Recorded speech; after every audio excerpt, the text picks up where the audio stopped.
X-Men Days of Future Past. Now, this was left off of the list for Marvel's Essential Watches Before Doomsday, but for whatever reason, the Sentinels kept popping up on X. I had to watch it again. I had to. I had to see the insanity of this film. This might be the last time that we saw good opening credits in a superhero film with the DNA going. Remember when Spider-Man had it with the webs? And then we get probably, I would say, the best use of mutant powers within the Fox universe with Bishop, Blink, Sunspot, the literally like Sunspot powering up Bishop's gun, Blink using the portals to obviously like as defensive and offensive. And it means nothing in this opening sequence. They get fucking obliterated. Somebody else was talking online about how insane it would have been to have just one Sentinel as like a horror thriller chasing a group of mutants. Now I can't stop thinking about how much I want that film. But you get it in opening sequence because they are so scary and vicious, brutal. Like, they're pulling people apart, they're impaling, they're causing all kinds of a havoc, really. Terrible time of it for the mutants. Absolutely terrible. And they are so terrifying and relentless that obviously, look, they took over the world. But this group has to keep rewriting history and going back in time just to stay ahead, just to survive, because none of the X-Men can beat them in a straight one-on-one because they're that adaptable. At one point, they're fighting, I'm going to call him Fireman, don't at me, and Iceman, and they use the fire adapted to kill the ice and the ice adapted to kill the fire. Like, and it's done so, it's fucking terrifying. I also love how Iceman in this, as soon as Blink opens the portal, he's just straight away like, yeah, I'm going to throw down. Let's go. Like, he doesn't even waste a second. We got some of the best mutant fights straight up. And the fact that we never even see half of these mutants again is a fucking crime. I've got on my notes here, what Stabby Knife Man's powers because he got wrecked. I actually did my research on that and lost it. So we're just moving on. I hate Storm's hair in this, by the way. So we get caught up with our main guys. I really wish they'd given Cyclops. I know he died in X3, but they could have. So did Xavier. They could have wiggled something. Fox never went with any really of the outfits. They did the whole leather thing, which didn't really work for me. But they did the closest they were willing to do within this, and I do kind of like the outfits. Obviously, Hugh Jackman goes back in time, and I'm not going to do a beat by beat for the film, but I'm going to talk about some of the things that I really loved and appreciated. Also, this might be Hugh Jackman's best physique.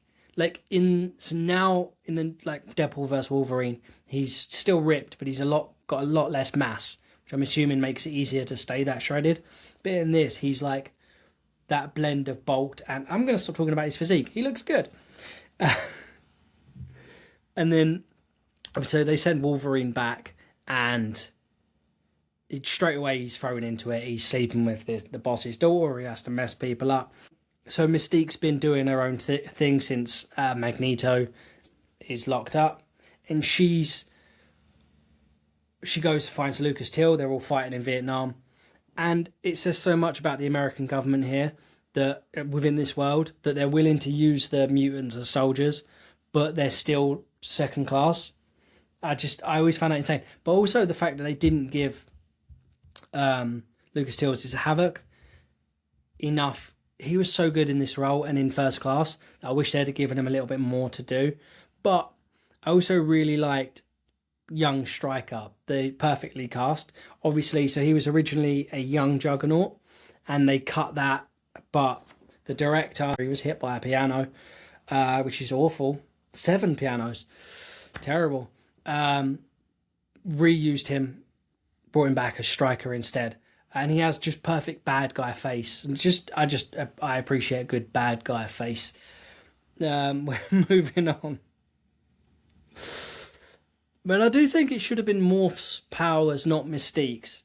Morph can you change abilities and look, whereas Mystique has always been physical. Is it X2 or X1 when she gets the claws whipped and she's in physical agony? Although we never did find out which bit of her that is. Doesn't matter. But obviously it makes more sense it being Mystique for the film because that ties together Magnet's relationship with Xavier's relationship with Raven that they set up from the first film. It would have made more sense. And they kind of just hand wave it, saying, oh, well, it's in her DNA, which is wild to me, but we're moving on. And I'm just gonna gush about all the actors throughout this, but James McAvoy and his confrontation with Fassbender, you could bring them back into the MCU and it would be perfect. They are so good in this role. Everyone is. I mean, the original Ian McKellen, every line from Ian McKellen's mouth, even the lines that should sound cheesy, you will need us together side by side in a time that we couldn't be further apart. But he brings such a gravity. What he brings to this role gives it so much heart and depth.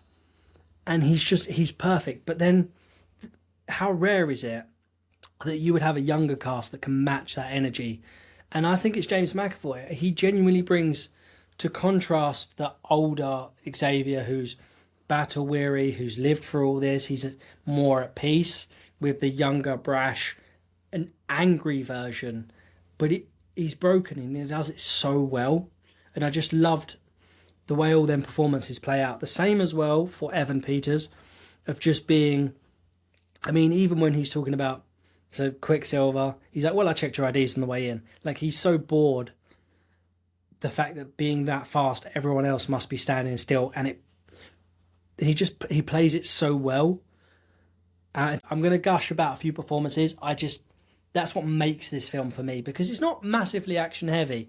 When you really break it down, you have the Pentagon battle, a few scraps, Paris, but even the ending, it comes down to a decision. He hand waves Magnet, throws Wolverine out of the stadium. It comes down to a decision when he says to Raven, you know, whatever happens next is on you, and he sort of leaves it up to her, which, by the way, if he'd have said that and she'd just fucking shot him anyway, would have been brilliant. But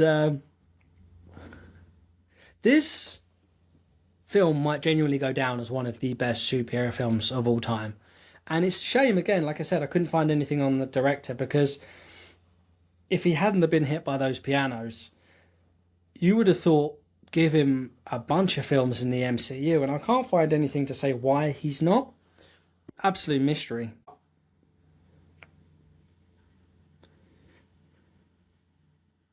And another little quick detail about the Quicksilver, when they get to his house and you see how matted the doormat is, just because of how much the police have been in and out, and I'm assuming him as well. It's like really small little touches and details like that, which I absolutely love. Not just that, when when he says show him and Wolverine pulls out the claws and he's like, I mean, it's cool, but it's gross. Like, yeah, it is. The sound of that, the squelching, is disgusting.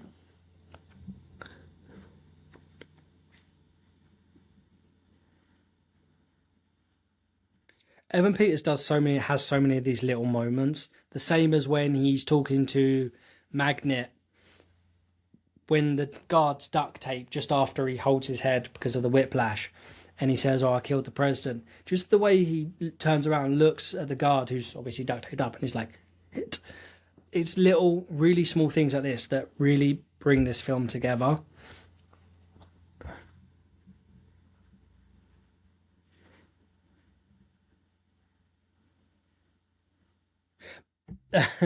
When Mystique goes to Vietnam, I think, and she seduces one of the generals, and he says, clothes off maybe, and smiles, and then she goes blue and he looks disgusted.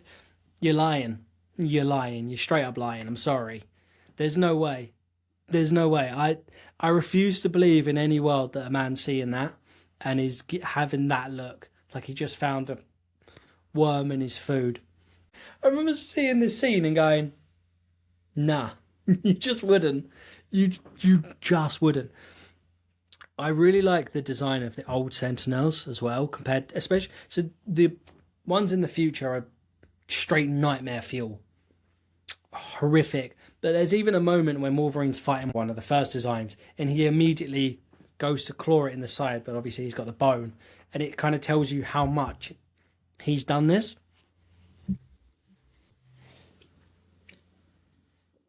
Don't forget to like and subscribe, by the way. There is so much about this film that I could sit. You could break down every single scene. We haven't even spoke about the time in a bottle. How incredible that moment is. And the fact that just off of these few scenes, Quicksilver was a standout. And I do think it's part of that is Evan Peters' performance. I mean, even go all the way back to Never Back Down. The dude's electric in everything. He is incredible. The fact that he didn't get his own trilogy is another crime. Keep talking about crimes and the director here, but I can't quite put the two together.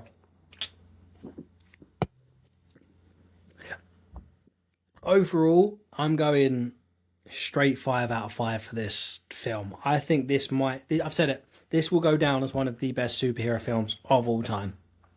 From the straight nightmare fuel opening, the fact that even when we slow down, it never loses its pacing. It never feels like it slows down. I mean, every single line feels like it could have been put in the trailer. But when young Charles and old Charles meet, and I've seen this film 50 times, and I still get chills every single time. And it comes down to the writing and the performance. I absolutely love this film. Straight 5 out of 5. Have you seen it? What did you think?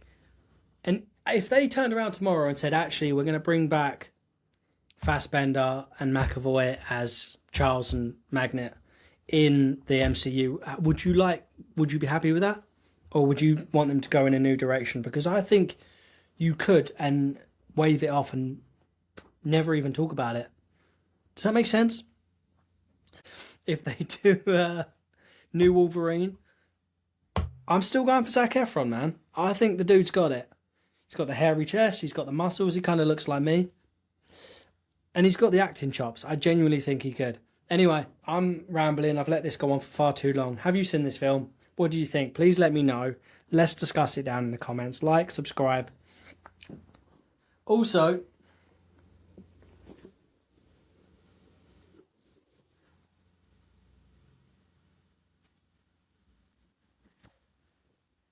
you can buy one of my books online, Amazon, Waterstones, bunch of websites. And yeah, till the next one. Take care, guys.